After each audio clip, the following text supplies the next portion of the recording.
Agradezco a los organizadores de la Fundación de Santa Fe de Bogotá el invitarme a participar en este evento. Yo soy Jesús López Herce y trabajo en el Servicio de Cuidados Intensivos Pediátricos del Hospital Gregorio Marañón de Madrid y soy profesor en la Universidad Complutense de Madrid. Y en los próximos minutos vamos a hablar sobre el estatus convulsivo en pediatría, centrándonos fundamentalmente en los aspectos prácticos del diagnóstico agudo y del tratamiento. ¿Por qué hablar de este tema? Porque es el estatus convulsivo, las convulsiones, son la urgencia neurológica más frecuente en la infancia y tiene una importancia porque tiene una mortalidad no desdeñable y en ocasiones dejan unas secuelas neurológicas permanentes. Por otra parte, es importante porque si realizamos un tratamiento precoz y adecuado, podemos disminuir de forma importante la morbilidad y la mortalidad.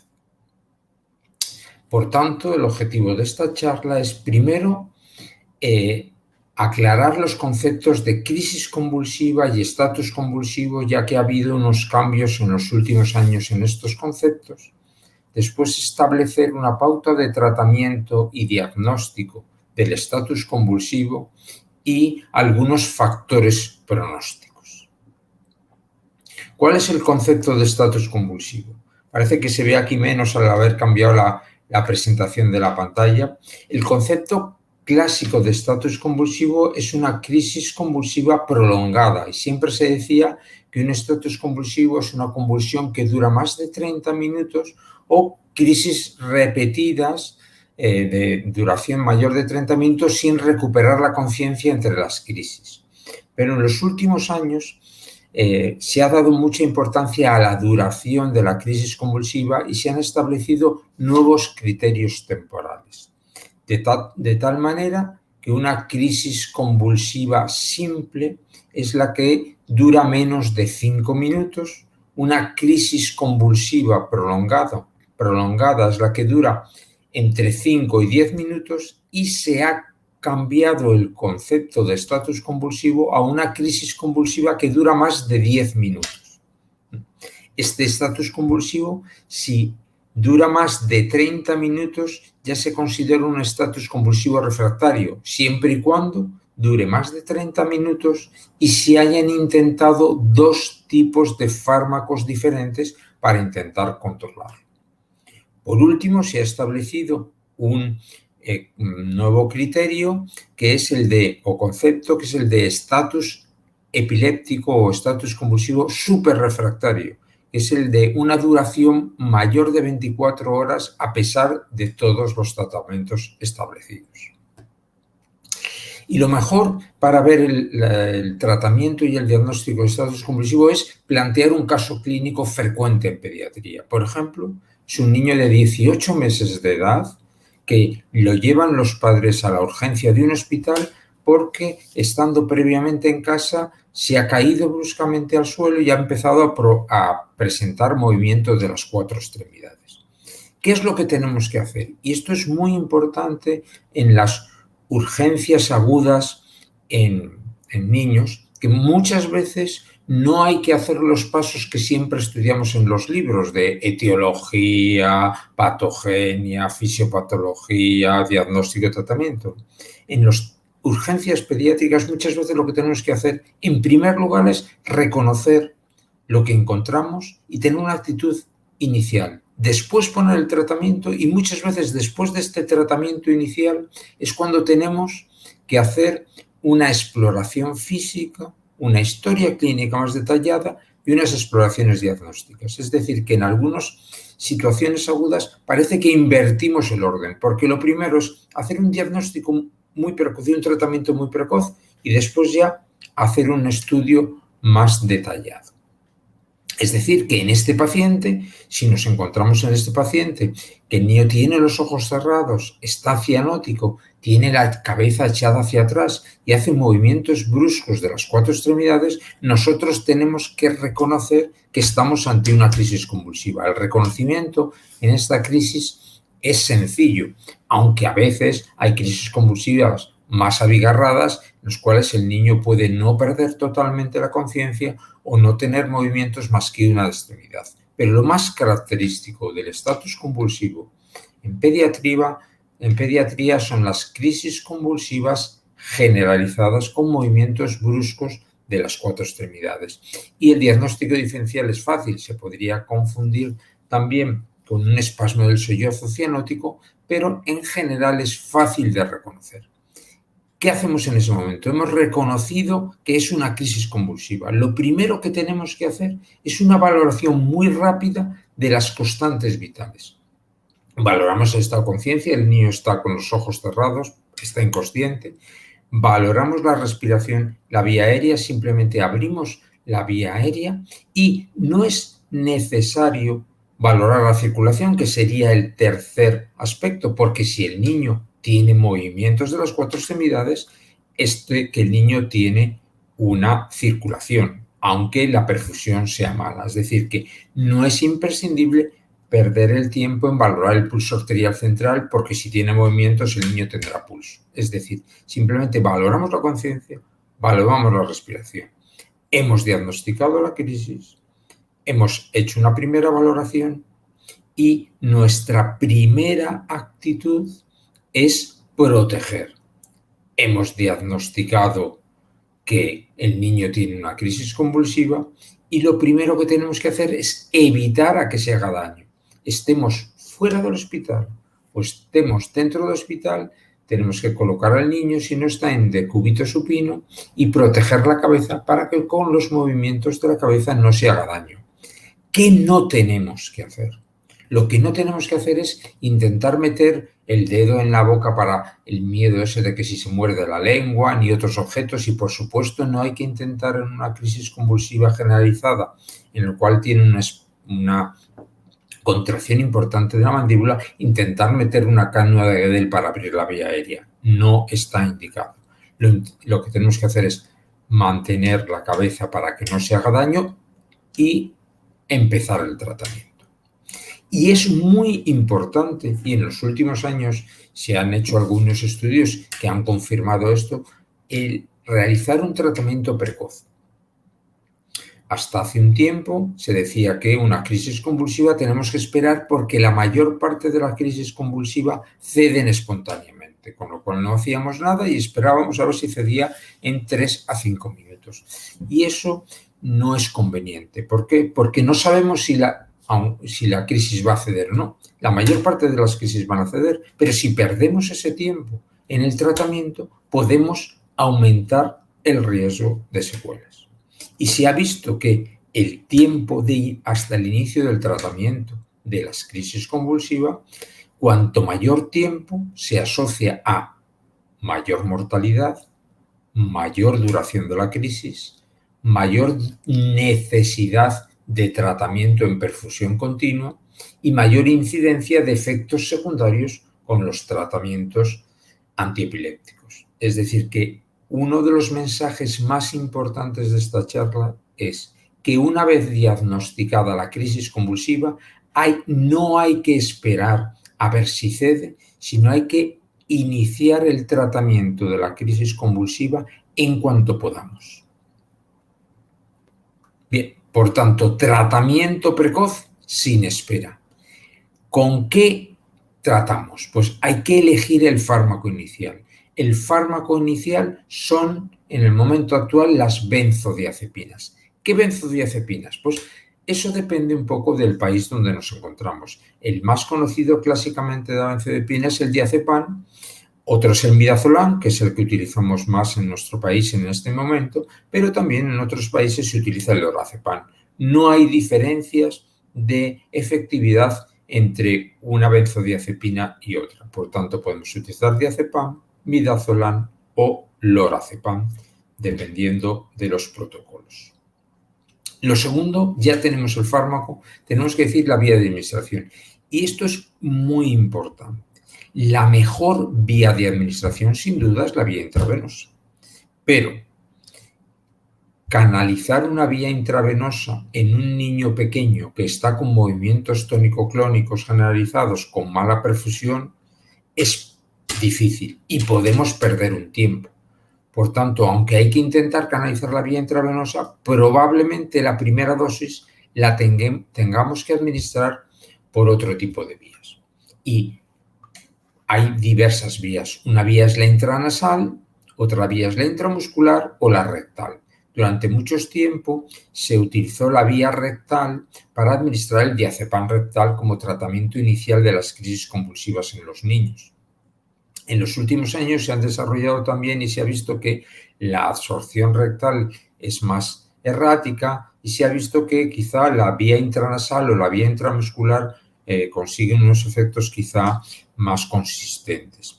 Para administrar la vía intranasal se pueden utilizar unos pequeños dispositivos que permiten aerosolizar la medicación y eso permite una absorción más por la mucosa nasal y no pasar hacia la faringe. Otras alternativas pueden ser la oral o la intraósea, pero quizá como primera dosis podríamos utilizar la intranasal, la intramuscular o la rectal mientras conseguimos la vía intravenosa.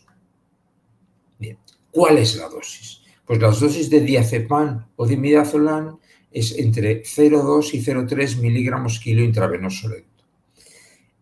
Yo siempre explico que hay que saberse pocas dosis de memoria en el tratamiento de la medicina. Solamente hay que saberse las dosis de fármacos que no podemos mirar por la rapidez del tratamiento. Y uno de ellos es la crisis convulsiva, igual que otro tratamiento es la adrenalina, la dosis de adrenalina en la parada cardiorrespiratoria. Es decir, que podemos saber que aproximadamente una dosis de 0,3 miligramos por kilo nos puede servir como dosis, sea vía intravenosa, intranasal o intramuscular, aunque las dosis pueden variar. ¿Eso cómo lo podemos calcular? Pues aproximadamente dividiendo el peso del paciente calculado por 3 o por 4, hasta un máximo de 10 miligramos dosis. Y esta dosis de diazepam o midazolam o lorazepam la podemos repetir cada 5 minutos durante 2 o 3 dosis. Es decir, fármaco, diazepam, midazolam o lorazepam, vía ideal intravenosa, pero quizá primera vía intranasal o intramuscular, o si no rectal, segunda vía una vez ya canalizada la vía intravenosa, dosis aproximadamente 0,2 o 0,3 miligramos por kilo, dividiendo el peso calculado entre 3 o 4. Bien, hemos reconocido que el niño tiene una crisis convulsiva, hemos tomado la primera actitud de proteger y de evaluar su estado de conciencia y la respiración, hemos puesto el primer tratamiento. Y después, en cuanto cede, pasaremos a la exploración física, a la historia clínica más detallada y a las exploraciones diagnósticas. Y en ese momento, cuando tenemos una crisis convulsiva, tenemos que saber cuáles son las causas más frecuentes de crisis convulsivas en los niños. Y, sin duda, una de las causas más frecuentes es la crisis convulsiva febril o relacionada con la fiebre. Otra es idiopática, en la cual no encontramos causa, o niños que ya tienen una epilepsia y que hacen una crisis convulsiva o un estatus convulsivo. Y después las causas que producen una crisis convulsiva secundaria más importantes y frecuentes en la infancia son la infección del sistema nervioso central, meningitis o encefalitis, los traumatismos craneoencefálicos, los tumores cerebrales, las intoxicaciones, las hemorragias cerebrales y las alteraciones metabólicas, fundamentalmente hipoglucemia e hipocalcemia. Bien, si con el primer tratamiento la crisis convulsiva ha cedido, ¿qué tenemos que hacer en ese momento? Pues en ese momento tenemos que pasar a hacer una exploración física ordenada y rápida. Volvemos a valorar los signos vitales, si ha recuperado la conciencia después de ceder la crisis, cómo respira, cómo es la circulación, y después haremos una exploración neurológica más detallada para ver signos focales o otros signos de hipertensión intracraneal. Y valoraremos en la exploración física también algunos signos que nos orienten hacia el diagnóstico de las causas que acabamos de comentar anteriormente. Por tanto, tendremos que centrarnos en buscar signos de sepsis, de infección, medir la temperatura, signos de traumatismos y, por tanto, en la exploración medimos la temperatura. En este niño, la temperatura es 38,9. Ya nos orienta a que esta crisis convulsiva puede estar relacionada con la fiebre, puede ser una crisis convulsiva febril o puede ser una crisis convulsiva relacionada con una infección del sistema nervioso central. Este niño de 18 meses tiene una frecuencia cardíaca de 160 latidos por minuto, es decir, está taquicárdico, que podría estar relacionado con la alteración neurológica, pero también con la fiebre, tiene una tensión arterial después de ceder la crisis normal y una frecuencia respiratoria ligeramente elevada. La saturación es baja, 88%. No hay que olvidar que durante la crisis convulsiva no hay respiración o la respiración es mínima, ¿no? Y lo primero que tenemos que hacer después de esto, si ha cedido la fiebre y tenemos fiebre, es poner un antitérmico. Valoraremos hacer unas pruebas, pero medimos la temperatura, tiene fiebre, ponemos antitérmico. Y pasamos a la historia clínica. ¿Qué debemos centrarnos en la historia clínica en este momento? Primero, analizar las características de la crisis. Cómo han sido los movimientos, cómo ha empezado, cuánto ha durado aproximadamente la crisis antes de llegar al hospital o antes de que le veamos nosotros, si ha perdido la conciencia inicialmente o no, si ha perdido el control de esfínteres, cosa que es difícil en el niño pequeño porque no lo controlan, si le han notado algún síntoma previo a empezar la crisis, lo que llamamos el aurea, y después valoraremos si después de ceder la crisis recupera inmediatamente la conciencia o, lo que es muy frecuente, se queda en un estado de somnolencia con lo que llamamos el estado postcrisis. Por tanto, tenemos que hacer una historia clínica orientada. No tenemos que hacer una historia clínica empezando por los antecedentes familiares, sino una historia clínica orientada al cuadro general. Buscando infecciones, preguntaremos la fiebre, si ha tenido fiebre anteriormente, si se ha quejado de cefalea o con irritabilidad, ya sea un niño de 18 meses, si ha presentado vómitos, si ha presentado cambios del nivel de conciencia, si ha tenido traumatismos o ha ingerido tóxicos o estaba tomando alguna medicación. En cuanto a los antecedentes personales, nos centraremos fundamentalmente en los antecedentes neurológicos, si ha tenido previamente crisis convulsivas y cómo ha sido su desarrollo psicomotor, por saber si el niño tiene una alteración neurológica previa, ya que los pacientes con encefalopatía previa tienen con mucha mayor frecuencia crisis convulsiva y estatus convulsivo. Y en cuanto a los antecedentes familiares, nos centraremos fundamentalmente si hay antecedentes de crisis convulsivas febriles o antecedentes de epilepsia en la familia. Bien. ¿Cuándo definimos el estatus convulsivo? Pues definimos el estatus convulsivo cuando la crisis convulsiva no cede en 10 minutos, que ha debido recibir 2 o 3 dosis de benzodiazepinas. En ese momento, nosotros tendremos que plantear otros fármacos y con un tratamiento escalonado. Y cuando hay una crisis que se mantiene en el tiempo, tendremos ya que pensar que puede ser que sea una crisis convulsiva secundaria, es decir, que tenga una enfermedad subyacente y no sea una crisis convulsiva febril o idiopática. Y valoraremos ya si a los 10 minutos si es necesario ingresarle en cuidados intensivos o no. Es decir, que si la crisis no ha cedido, nos plantearemos otro tratamiento. Primera línea, hemos dicho benzodiazepinas, midazolam, diazepam o lorazepam. Cuando después de 2 dosis, 10 minutos no cede, nos vamos a un segundo fármaco. En el momento actual, como luego veremos, levetiracetam, ácido valproico o fenitoína. Si después de 2 fármacos de segunda línea no cede, pasaremos a fármacos de tercera línea, en general en perfusión continua. Midazolam en perfusión continua, propofol, ketamina o tiopental. Y ya si es refractario a uno o dos de estos fármacos, nos plantearemos tratamientos de rescate con anestésicos inhalados o con inmunomoduladores, dieta cetogénica u otros fármacos. Bien, entonces hemos visto las dosis de los fármacos iniciales, midazolam y diazepam o lorazepam, y si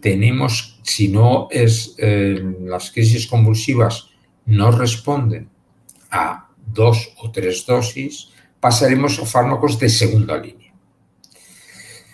Estas dosis ya no nos las tenemos que saber, las podemos mirar. El levetiracetam, el ácido valproico y la fenitoína. La dosis inicial puede ser fácilmente 20 miligramos kilo dosis en cada uno de estos 3 fármacos, para acordarse más fácilmente, pero con el levetiracetam a veces se utilizan 40 o 60 miligramos por kilo en la primera dosis. Lo que sí es importante es administrarle en poco tiempo, porque si la administración dura mucho tiempo, el efecto secundario es más lento. Es decir, que tanto el valproico como el levetiracetam se pueden administrar en 5 o 10 minutos para que se alcance un pico del fármaco rápido. En cambio, la fenitoína hay que administrar más lenta por el riesgo de efectos secundarios. Bien.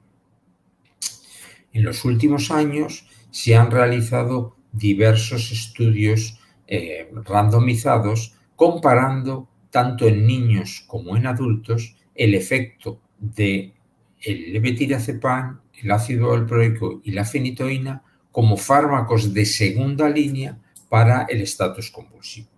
Y todos los estudios han mostrado resultados similares. No hay diferencias claras de efectividad entre los 3 fármacos. Aproximadamente el 45 al 70% de los pacientes responden a estos fármacos sin diferencias de efectividad, pero sí se ha visto que la fenitoína tiene más efectos secundarios y la duración de administración, como hemos comentado, es más larga. Por tanto, parece que ante una igualdad de efectividad, pues sería más conveniente empezar como segundo fármaco, como fármaco de segunda línea, o con el levetiracetam o con el ácido valproico. Y antes de continuar, tenemos que valorar si el niño tiene una crisis convulsiva febril, que las características fundamentales son edad entre los 6 meses y los 6 años, crisis convulsivas generalizadas, una duración menor de 15 minutos, acompañada de fiebre mayor de 38, como tenía nuestro paciente, que después de la crisis no haya signos de focalidad neurológica y que solo presente una convulsión en las 24 horas. Y, muy importante, que después de ceder la crisis descartemos que no haya una enfermedad subyacente. Serían las crisis convulsivas febriles típicas. A veces hay crisis convulsivas febriles atípicas, que pueden ser no generalizadas, de mayor duración, que presentan signos de focalidad neurológica postcrisis o más de una convulsión en 24 horas. En estas crisis convulsivas febriles atípicas siempre hay que descartar que no nos encontremos con una enfermedad subyacente como una infección del sistema nervioso central. Bien, hemos hecho la exploración física, hemos hecho la historia clínica. Fijaros que es justamente en el orden inverso de lo que nos plantearíamos, y nos preguntamos qué pruebas complementarias le debemos pedir. Dependiendo de la exploración física y la historia clínica, pues valoraremos exploraciones complementarias. Si sospechamos que puede tener una infección generalizada o una infección del sistema nervioso central, plantearemos hacer un hemograma, reactantes de fase aguda, PCR o procalcitonina, punción lumbar y cultivos. Si sospechamos una alteración metabólica, haremos una determinación de glucemia de forma precoz y un ionograma fundamentalmente para descartar hiponatremia e hipocalcemia. Si sospechamos por la historia clínica una intoxicación, pediremos niveles de tóxicos y o medicamentos. Si hay sospecha de que puede ser un tumor, una hemorragia o un traumatismo o signos de focalidad no explicados, pediremos un ataque urgente, o si es un lactante pequeño podremos hacer más rápidamente primero una ecografía. Y si es un paciente que previamente tiene una epilepsia y está con tratamiento antiepiléptico, podemos pedir los niveles de fármacos. Bien. Hemos tratado con el fármaco de primera elección y no responde. Si no responde a fármaco de primera elección, pasamos a un fármaco de segunda línea, levetiracepan o valproico. Que no responde a la dosis de levetiracepan o valproico, pues le administramos el otro fármaco. Si está con levetiracepan, ponemos valproico. Si está valproico, ponemos levetiracepan o fenitoína. El valproico, la única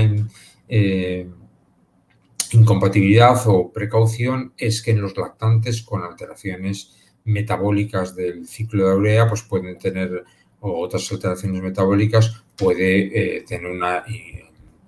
estar contraindicado, pero eso es muy raro, ¿no? El valproico es un fármaco muy seguro. Bien. ¿Y cuándo nos tenemos que plantear ingreso en cuidados intensivos? Pues cuando es un estatus refractario o un tratamiento establecido según el centro hospitalario que no responde al tratamiento inicial y al tratamiento de segundo nivel, indudablemente debe ingresar en cuidados intensivos, o cuando hay signos de focalidad neurológica o de hipertensión intracraneal o signos de afectación sistémica. Bien. En cuidados intensivos, ¿qué tenemos que hacer? Pues, ¿qué podemos hacer además? Pues, aparte de utilizar fármacos intravenosos en perfusión continua, podemos hacer una monitorización continua del electroencefalograma. Si tenemos un monitor de función cerebral de forma continua, o con otros monitores más sencillos como el monitor del BIS, en el cual podemos tener una monitorización indirecta del electroencefalograma y, por tanto, ver el efecto de los fármacos directamente sobre el electroencefalograma. De tal manera que si no ha respondido a los fármacos de primera elección ni a los fármacos de segunda línea, pasaremos a fármacos de tercera línea en cuidados intensivos. Midazolam en perfusión, propofol en perfusión, ketamina en perfusión. Y si no cede con estos fármacos, nos plantearemos la intubación y el tratamiento con tiopental. El utilizar uno de estos fármacos u otros dependerá de los protocolos de cada hospital. No se ha demostrado y no hay estudios que comparen midazolam, propofol o ketamina en perfusión como fármacos de tercera línea. Por tanto, el algoritmo de actuación de un estatus convulsivo es en los primeros 10 minutos de diagnóstico y tratamiento. Tenemos que hacer primero reconocimiento y actitud inicial, tratamiento de primera línea con benzodiazepinas, intentar conseguir un acceso vascular y, si podemos, sacar la analítica básica. Si no responde a los 2 primeros dosis o 3 primeras dosis de benzodiazepinas, entre los 10 y los 30 minutos tendremos que utilizar tratamientos de segunda línea. En nuestro caso, nosotros utilizamos levetiracepan como fármaco de elección y, si no cede, ponemos valproico.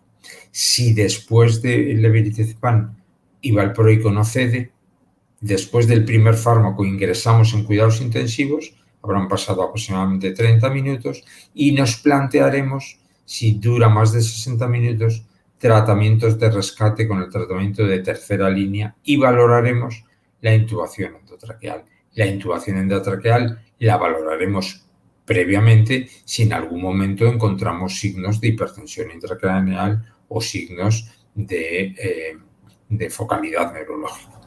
Y si, a pesar de fármacos de tercera línea, no responde, a las 24 horas o antes nos planteamos tratamientos con gases anestésicos como el sevoflurano o el isoflurano en la unidad de cuidados intensivos. Este sería el protocolo general o el algoritmo general del tratamiento del estatus convulsivo. ¿Cuál es el pronóstico del estatus convulsivo en los niños? La mortalidad se ha mantenido más o menos constantes a pesar de los tratamientos, una mortalidad que depende mucho de la causa, entre el 3 y el 7%. Y tenemos que saber cuáles son los factores pronósticos, los factores de mal pronóstico. El peor pronóstico son las crisis sintomáticas, es decir, crisis convulsivas secundarias a encefalopatías, secundarias a infecciones del sistema nervioso central, secundaria a traumatismos graves, ¿no? Y el mejor pronóstico son las crisis convulsivas febriles o crisis convulsivas idiopáticas. Por otra parte, tenemos que saber que los niños más pequeños, niños de menos de 12 meses, tienen con mayor frecuencia secuelas neurológicas secundarias a las crisis convulsivas. Y también que, como es lógico, cuando encontramos alteraciones en la neuroimagen, se asocian con más secuelas que cuando el estudio de neuroimagen en el TAC es normal. Pero lo más importante es que el pronóstico se asocia, como he comentado al principio, con el retraso del tratamiento inicial y con la mayor duración de la crisis. Por tanto, hay que insistir en que hay que hacer un tratamiento precoz y un tratamiento intensivo, de tal manera que hay que intentar cortar la crisis convulsiva cuanto antes. En resumen, la crisis convulsiva es una patología y el estatus convulsivo es una patología frecuente e importante en pediatría, que puede ser una crisis convulsiva aislada, idiopática o secundaria a la fiebre, pero puede ser un signo de una enfermedad subyacente grave, como son las infecciones del sistema nervioso central, los traumatismos, las hemorragias, y es importante porque tiene una morbimortalidad importante y puede dejar secuelas neurológicas a largo plazo. Es esencial, por tanto, realizar un diagnóstico y un tratamiento inicial de forma muy precoz, inicialmente con benzodiazepinas, por vía intranasal o intramuscular inicial y después intravenosa, y después, si no responde, un tratamiento escalonado con tratamientos de segunda línea, levetiracetam, valproico o fenitoína, y si no responde, un tratamiento de tercera línea con fármacos en perfusión continua ya en cuidados intensivos. Y hay que intentar descartar siempre que exista una causa subyacente. Por tanto, en esta emergencia o urgencia en cuidados en niños, tenemos un poco que invertir el orden de actuación. En primer lugar, tendremos que hacer un reconocimiento, seguridad, tratamiento precoz, exploración física y después una historia clínica orientada, pruebas analíticas diagnósticas y pruebas diagnósticas. Muchas gracias.